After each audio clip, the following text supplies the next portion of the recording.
Night जब पता चला कि 22 जवान हमारे वीर गति को प्राप्त हो गए, क्योंकि कल सैटरडे को छत्तीसगढ़ में नक्सल्स और हमारे फोर्सेस के बीच में एक बहुत बड़ी जंग जैसा यहाँ पर माहौल हो गया था। ये आप न्यूज देख पाओगे।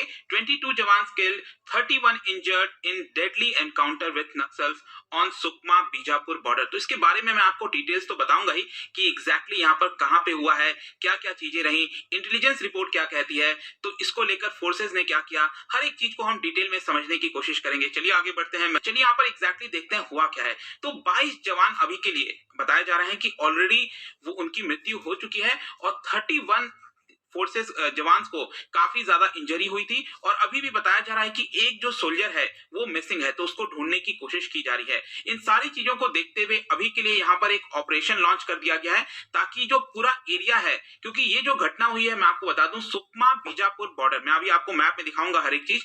तो यहाँ पर ये घटना हुई थी और इसी को लेकर उस पूरे एरिया में ऑपरेशन जारी कर दिया गया है। यहाँ पर आप देख सकते हो कि जो नक्सल थे जिन्होंने अटैक किया था हमारे जवान के ऊपर, उन्होंने यहाँ पर मारने के बाद वो क्या किए, जो वेपन्स है हमारे जवान के, जो बुलेट प्रूफ जैकेट्स हो गए, इवन शूज हो गया, उन सबको हमारे सोल्जर से निकालकर वो ले गए थे। और यहाँ पर इन सारी चीजों को देखते हुए जो पास में जगदलपुर है वहां पर हमारे सीआरपीएफ के जवानों को ट्रिब्यूट दिया गया है। ये आप यहाँ पर पिक्चर देख सकते हो। इसके अलावा जो हमारे होम मिनिस्टर हैं जो इन सारी चीजों को देखते हैं, ये सारी जो पैरामिलिट्री फोर्सेज हैं हमारे होम मिनिस्ट्री के अंदर आती हैं, उन्होंने भी इसको लेकर ट्वीट किया और कहा कि I go to the sacrifices of our brave security personnel martyred while fighting moist in Chhattisgarh. My condolences are with their families. We will continue our fight against these enemies. तो ये सारी चीजें हुई हैं, लेकिन एग्जैक्टली छत्तीसगढ़ में हुआ क्या, बेसिकली क्या हुआ था कि कल आफ्टरनून के आसपास, कल दोपहर में सैटरडे को जो मॉइस्ट हैं उन्होंने हमारे जवान के ऊपर अटैक कर दिया। जी हाँ,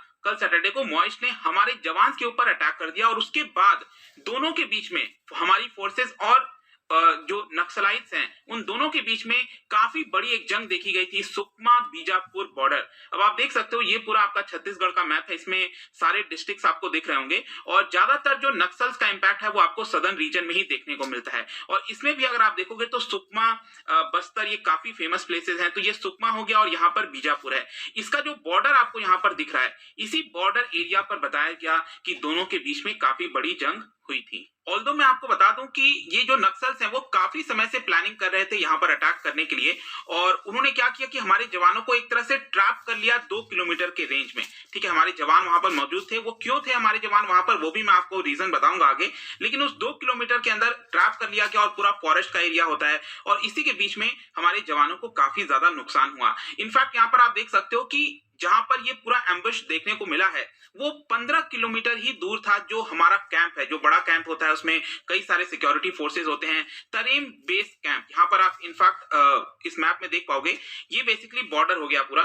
ये जो आप देख रहे हो ना, ये उड़ीसा वाला बॉर्डर है, ये उड़ीसा है इस साइड, मलकानगिरी आपको पता होगा, और ये आपका हो गया सुकमा वाला डिस्ट्रिक्ट और ये बीजापुर वाला डिस्ट्रिक्ट। तो यहाँ पर बेसिकली हमारे सिक्योरिटी फोर्सेज का कैंप है और उसी के जस्ट नजदीक में यहाँ पर एम्बुश जो है, जो झड़प है, फाइट है, देखने को मिली थी। इनफैक्ट यहाँ पर एक और चीज बताया गया कि जो नक्सल्स हैं उन्होंने काफी मॉडर्न टेक्नोलॉजी वाले जो वेपन्स हैं उसका इस्तेमाल किया, जैसे लाइट वेट मशीन गन्स हो गया, इवन रॉकेट लॉन्चर्स को भी यहाँ पर यूज किया गया है। और इसी की वजह से बताया जा रहा है कि ये जो पूरा अटैक हुआ था कल हमारे जवानों के ऊपर, वो ऑलमोस्ट सिमिलर है, आप कह सकते हो 2010 और 2020 में भी जो बड़े बड़े अटैक्स किए गए थे, लगभग उसी प्रकार का बताया जा रहा है। अब आप देखोगे तो जो नक्सल्स होते हैं उनके भी अंदर जो है कई सारे बटालियंस हैं, PLAGA बटालियन। बताया जा रहा है कि इस बटालियन ने, जो मॉइस्ट का बटालियन है, उन्होंने यहाँ पर अटैक किया है और इसको लीड किया जा रहा था जो उनके कमांडर है हिदमा। अब मैं आपको बता देता हूँ, ये जो पर्सन हिदमा है उसको काफी समय से जो हमारी फोर्सेज है वो खोज रही है,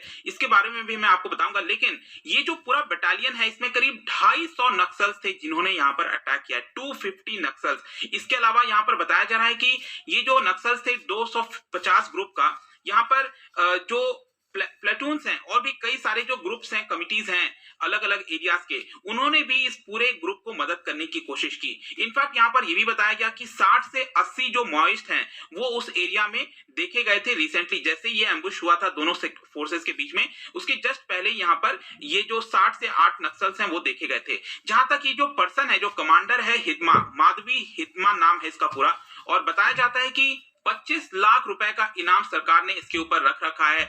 और यहाँ पर आप देख पाओगे कि मार्च के महीने में, इसी साल मार्च के महीने में कुछ समय पहले ही बीजापुर में यहाँ पर वो देखा गया था, ऐसा बताया गया। और इसी की वजह से हमारी जो सिक्योरिटी फोर्सेज हैं वो पहले से ही अलर्ट हो गई थी। और इवन ये बताया जाता है कि ये जो हिदमा है वो 2017 वाला जो मार्च में अटैक हुआ था, जिसमें 25 हमारे सीआरपीएफ जवान की अगेन यहाँ पर शहादत हुई थी।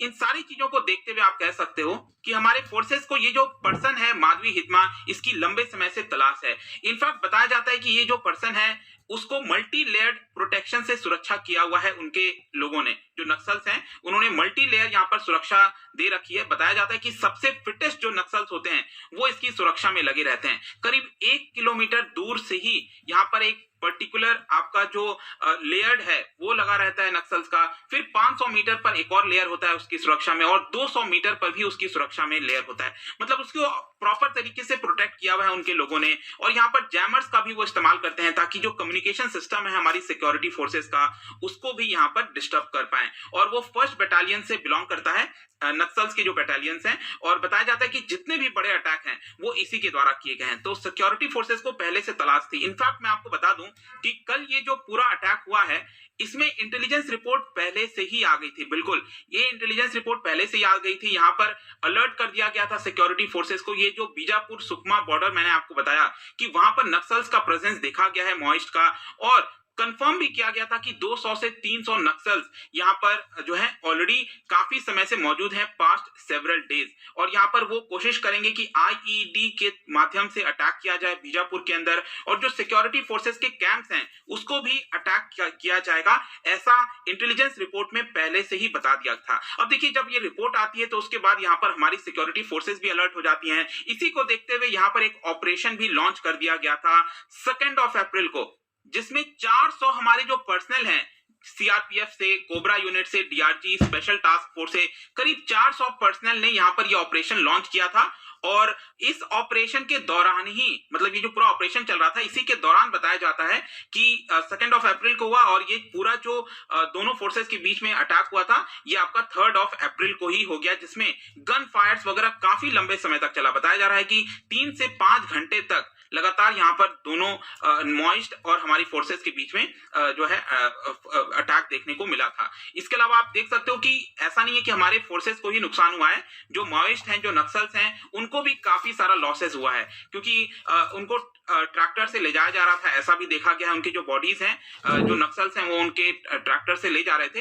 तो कहीं पर आंकड़ा 15 आ रहा था, कहीं पर 18 आ रहा था, जो भी होगा, लेकिन उनको भी यहाँ पर लॉसेस हुआ है, क्योंकि अटैक तो दोनों फिर हमारी फोर्सेस भी हरकत में आ गई थी उनके अटैक करने के बाद। और जहां तक ऑपरेशन की बात है, जो फोर्सेस है हमारी, उनका ये कहना है कि ये जो डिसीजन हमने लिया था ऑपरेशन लॉन्च करने का, ये काफी कॉन्शियस डिसीजन था और हम वेल प्रिपेयर्ड थे, और हमारी फोर्सेस ने काफी ब्रेवली फाइट किया है। बट इस तरह की घटना हो जाती है कुछ सिचुएशन में। जैसा कि मैंने बताया कि जो नक्सल्स हैं उन्होंने हमारे फोर्सेस को ट्रैप कर लिया था 2 किलोमीटर के रेंज में, जिसकी वजह से इतनी बड़ी कैजुअलिटी हमें देखने को मिलती है। तो ये पूरी जो है आपका न्यूज था जिसके बारे में सुबह से चर्चा चल रही है देश के अंदर। इसके अलावा नक्सल्स अफेक्टेड की बात करें भारत के अंदर, तो पहले के अगर आप मुकाबले देखोगे तो डेफिनेटली कमी आई है। यहाँ पर कई सारे जो डिस्ट्रिक्ट हुआ करते थे पहले छत्तीसगढ़ में, जो हाई एरियाज वाले डिस्ट्रिक्ट थे जहां पर अटैक पहले होता था, उसमें यहाँ पर गिरावट देखने को मिली है। लेकिन आज भी अगर आप देखोगे तो यहाँ पर नक्सल्स अटैक समय समय पर होते रहते हैं, जिसकी वजह से हैवी लॉसेस देखने को मिलता है। आपको याद होगा डॉक्टर मनमोहन सिंह जी ने जो नक्सल्स हैं उनको सबसे बड़ा मुद्दा बताया था। मतलब इवन जो क्रॉस बॉर्डर टेररिज्म होता है उससे भी बड़ा जो मुद्दा है वो हमारा नक्सल्स को से फाइट करने का है। और इस तरह का जो पूरा आप एरिया देख रहे हो उसको red corridor, I am sure आप जानते होंगे, ये पूरी चीजें की जाती हैं। लेकिन यहाँ पर सरकार क्या कर रही है? देखिए, छत्तीसगढ़ के अंदर बताया जाता है कि इन सारी चीजों को टैकल करने के लिए करीब जो नए पुलिस कैंप्स हैं वो भी लगाने की शुरुआत ऑलरेडी हो चुकी है। काफी लंबे समय से पुलिस कैंप्स लगाए हुए हैं, और यहाँ पर 8 नए और पुलिस कैंप जो हैं इस साल लगाने थे। आई एम श्योर अभी तक शायद लग भी गया होगा। लेकिन ये जो पुलिस कैंप्स है इसका मेन मकसद होता है कि यहाँ पर जो नक्सल्स है, आपको समझना है कि वो लोकल जो पॉपुलेशन है उनको अपनी तरफ अट्रैक्ट कर लेते हैं, क्योंकि कई बार जो सरकार की स्कीम्स हैं, सुविधाएं हैं, वो उन तक पहुंचती नहीं है, और इसी का फायदा उठाते हुए नक्सल्स उनको अपने अंडर ले लेते हैं। लेकिन इसी चीज को देखते हुए सरकार जो है इस तरह के कैंप लगाती है ताकि यहाँ पर जो सरकार है, स्टेट है, उसका वहां पर प्रेजेंस जरूरी हो। जब तक स्टेट का प्रेजेंस नहीं होगा तब तक वहां पर जो नक्सल्स हैं वो अपना स्ट्रांग होल्ड जमा